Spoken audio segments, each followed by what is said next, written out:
Lesson 4, People and Places. Benchmarks. In this lesson, you will describe population patterns in the Middle East, describe different types of settlements and give reasons for their location, name the capital cities of all countries in the Middle East. Population distribution. The number of people living in a place is called the population. When you study how people are spread out in a region, you are studying the population distribution. This map shows how the population of the Middle East is distributed. Places with many dots have many people living there. We say these areas are densely populated. Places with few or no dots have few people living there. We say these areas are sparsely populated. So if we see this map, if we look at this map, it is written one dot represents 1 million people. So there are many dots all over the map. Each dot represents 1 million people. There are few areas which are totally orange in color, full of dots. It means they are densely populated. Many people are living in that area. In this side, this is India, Pakistan, and here this is Turkey, and these are the European countries. All are in orange color. It means they are densely populated. But if you see Saudi Arabia here, this area does not contain any dots. But it does not mean that people do not live here. It means like people who are living there, they are less in number. They are less than 1 million people. So that is why there are no dots here. The other spaces, these also are the countries which have less population. It means they are sparsely populated. So these areas are densely populated. These areas are sparsely populated. Population density. The population density tells us the number of people per unit of land area, usually per square kilometer in a particular place. Look at these two diagrams. Each block represents an area of 1 kilometer square. Each dot in the block represents 5 people. Block A has 20 people in it. We can say this area has a population density of 20 people per kilometer square. Block B has 50 people in it. There are more people in the same area so that it has a higher population. Density of 50 people per kilometer square. So these are the two blocks. In first block, we have only 4 dots and each dot represents 5 people. So 5 fours are 20. So there are total 20 people living in this area, which is 1 square kilometer. Square kilometer means like both sides these it is 1 kilometer and 1 kilometer, okay, and the same area 1 kilometer square is this block B as well, but there are 10 dots here, okay, and each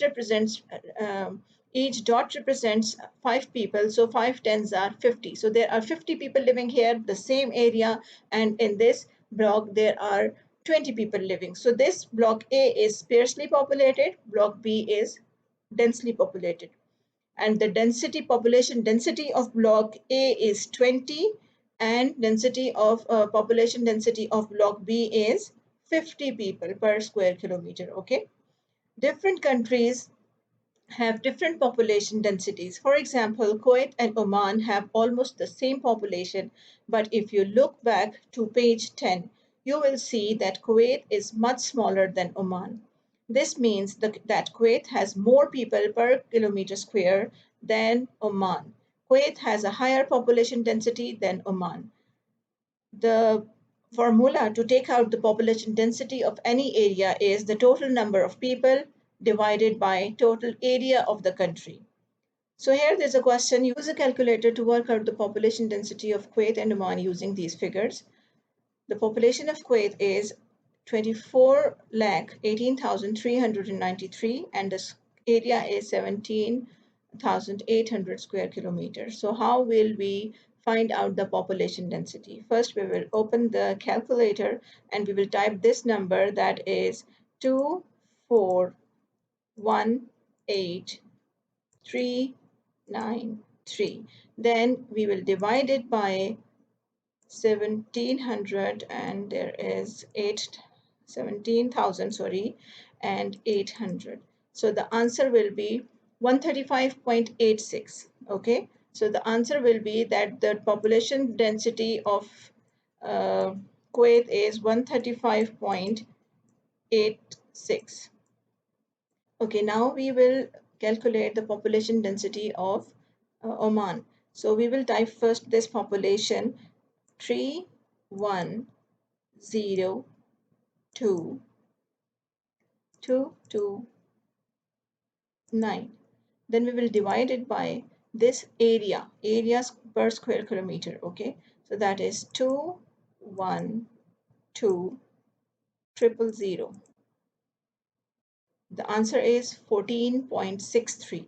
So the population density of Oman is 14.63. Okay. So the population density of Kuwait is 135.86. It means in 1 kilometer square, 135.86 people are living, and in Oman, the same area, it's not the same, but 14.63 people are living in 1 square kilometer. So this is the method of calculating population density. Next is settlements in the Middle East. The first people, the first people in the Middle East settled wherever they could find water. Many people settled in the area between Tigris and Euphrates rivers in Mesopotamia. It was here that the first towns and cities such as Nineveh, Ashur, Babylon, and Uruk developed thousands of years ago. So it is about the history, thousands of years ago, very early people.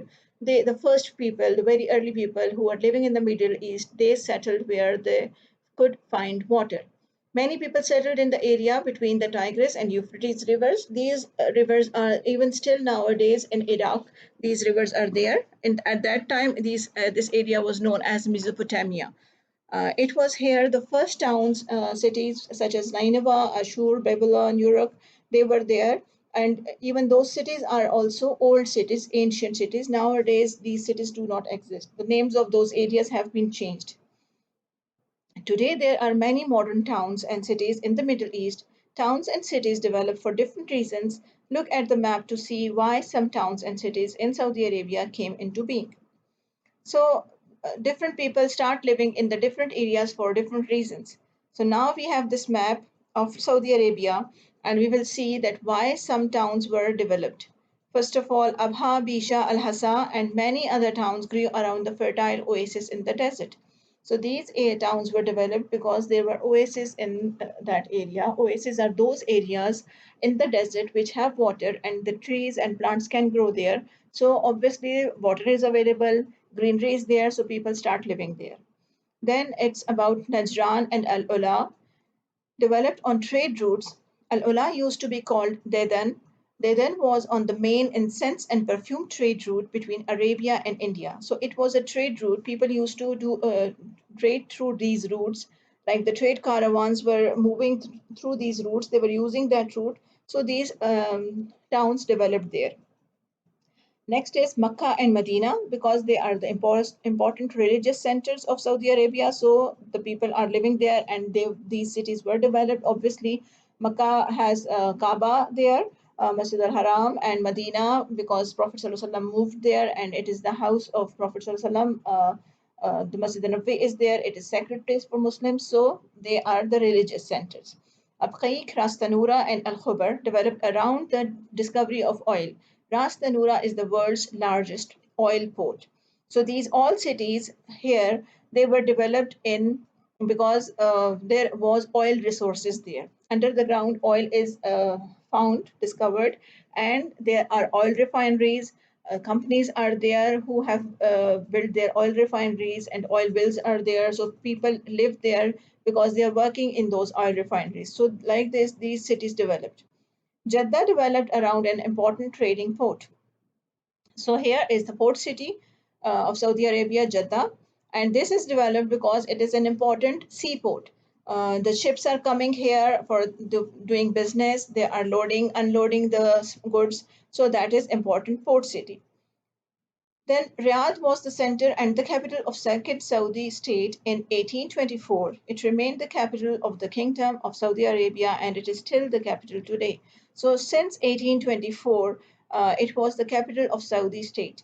As you see here, it is in the middle of Saudi Arabia, and it is the capital city. The government is in the Riyadh, so this is the capital city of Saudi Arabia. That is why this city was built, because there was the government. This was the center of government. Now there are other capital cities. All the countries have a capital. This is the town or city that is the center of government. Riyadh is the capital of Saudi Arabia. So now here we have map, and in this map we can see all the countries and their capitals. Okay, capital cities of Middle East we can see in this map. Most people in our region live in urban areas. Urban areas means towns and cities where all the facilities of life are available, all the amenities of life are available, like hospitals, roads, schools, universities, banking system, each and everything is available there.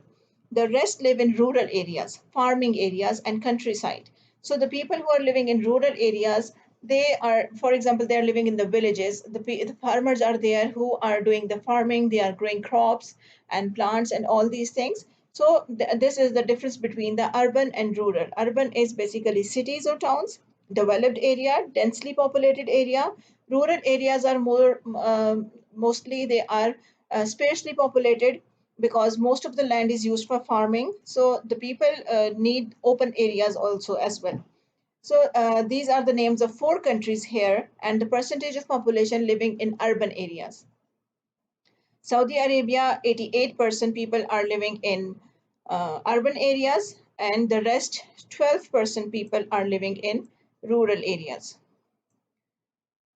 Then Qatar, 96% people are living in urban areas, only 4% people are living in rural areas.